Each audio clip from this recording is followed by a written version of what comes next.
It has been over 2 years since I have reviewed an Asus TUF A15. And so I am really looking forward to checking out this model.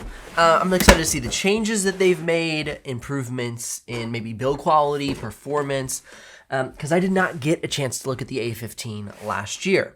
And so I'm really excited to check this thing out. I'd like to thank WiseStamp for sponsoring this series. I use WiseStamp's Pro version for my email signature, and you can easily get started on their free plan to take advantage of their pre-built templates, animations, calls to action, and social media integrations. In my email signature, I'm able to include my YouTube channel when I'm reaching out to brands for the latest tech to review, so they know more about what I do here on my channel. Not only is WiseStamp easy to use and free to get started, but as the sponsor of this video, they're offering 35% off the first year of a pro subscription by using the link in the description below this video, along with the discount code BENJI35. If you're a photographer, designer, or artist, you can embed your Instagram feed directly into your email signature with zero coding skills required.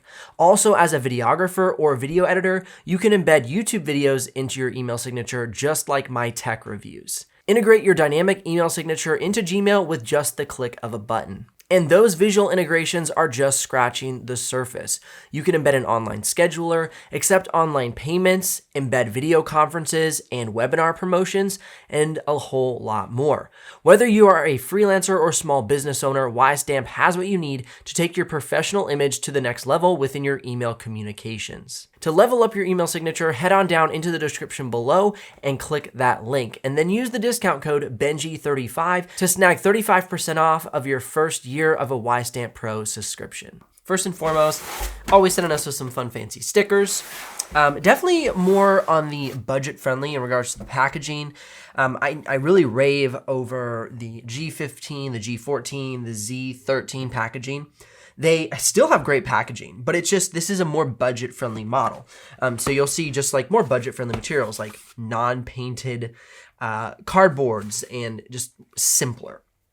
Still great, they still do a good job, but it definitely has more of like a tough, rugged look, hence the name TUF. Got a few instruction manuals in here, our computer, of course, and then underneath we have our charger block, which is a 240 watt charger block, and the power cord. So pretty simple package here, but still tastefully done per Asus style. Really appreciate them for that.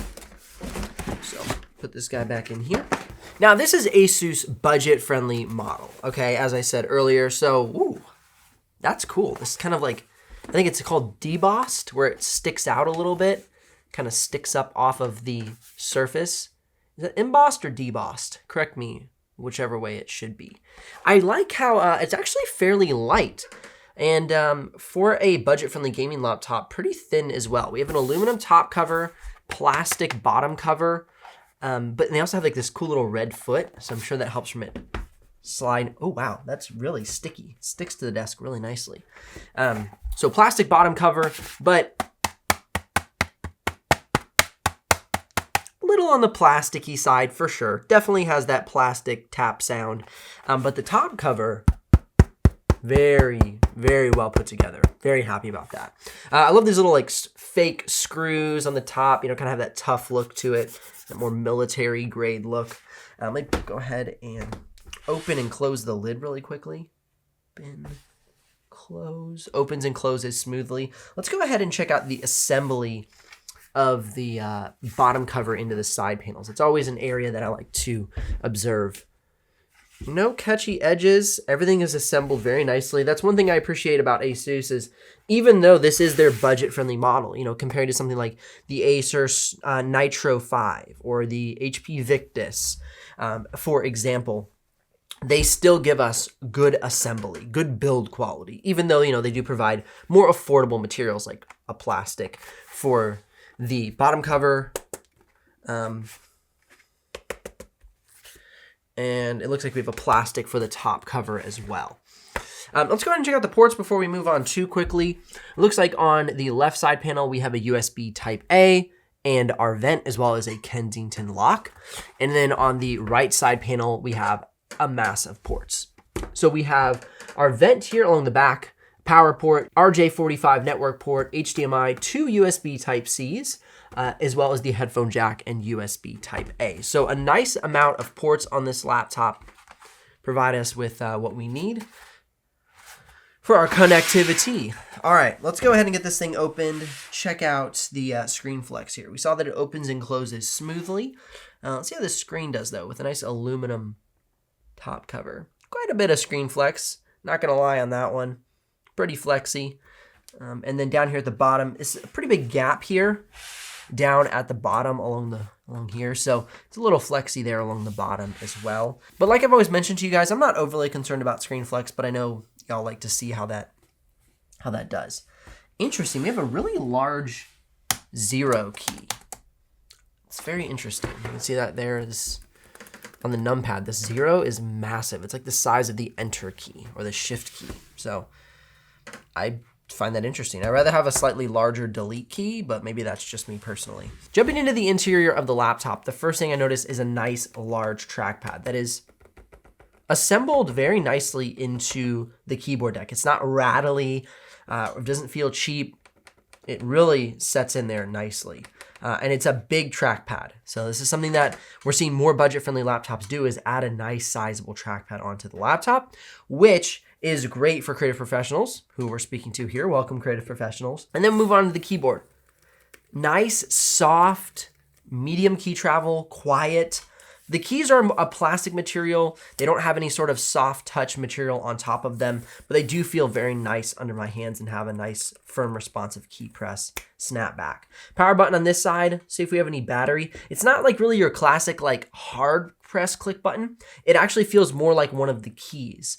So that's different than the normal on Asus laptops. Now, one thing I spotted right away was that we are promised a 100% sRGB and a 300 hertz screen. So I'm not sure of the exact pricing on this SKU. I'll link this SKU in the description below if I can find it. I was actually having trouble finding this laptop available on any sites at the moment. So if I can find it, I'll link it in the description below. If I find it and you do make a purchase with that link, I'll get a small commission, but at no extra cost to you. But of course, that's what keeps this channel alive and the helpful content coming your way. Now, it looks like we have speakers along the bottom cover of the laptop here, but then we have this vent or speaker along the top. I'm leaning towards feeling like that's a vent, but during the full review, I'll go ahead and test that out and see if it's a vent or a speaker. Now, I know a lot of people sometimes comment and say, do you know anything about the laptop before you review it? No, that is the whole purpose. I do not research new laptops as they come in before I review them because I want to give my absolute first impressions. You may not like that. You may love that. It's just the style that I do in order to give a really raw, organic review from the get-go. So that way I'm not like already knowing what to see or what to do. Everything's kind of surprising me like it would you if you were opening a laptop for the first time. All right, now I'm gonna go ahead and flip this thing over, check out the interior to see what kind of upgrade path we have and just what it looks like inside. I will say, if there's anything that's ever stressful about reviewing a laptop, it's pulling the bottom cover off. I'm always afraid I'm gonna like rip it apart. And then like everything's just gonna break and blow up and shatter. Okay, anyway, so we're looking at the bottom cover here. Trying to pull off some of this extra stuff. So we have access to both of our RAM sticks. Pull that away. And we have a open M.2 slot and an occupied M.2 slot. So the upgrade path is great on this laptop. You can swap both of the RAM sticks. You can upgrade the SSD and add a secondary SSD. And we also have a 90 watt hour battery. Now, when I first tested this laptop, it was good. It wasn't necessarily great on battery life, but recently this got a mug switch, the Armory Crate Center, it might be like the TUF Gaming Center, has gotten substantially better. So we have way more control over the laptop's power draw, the efficiency, whether we use the GPU or just the CPU. So I'm really excited to see if we can get even better battery life out of such a budget-friendly laptop. And we have that 100% sRGB promise. So I'm really excited about that as well. Overall, for a budget-friendly laptop, just from an unboxing and build quality perspective, I think this is a great pick. Now, I'm looking forward to the full dedicated review, so make sure you subscribe and ring the bell so you don't miss out on that. Otherwise, links if you're ready to make a purchase. If this unboxing was enough to say, yeah, that's the laptop for me. And likes, if this video has brought you some value. I'll see you here in the next one.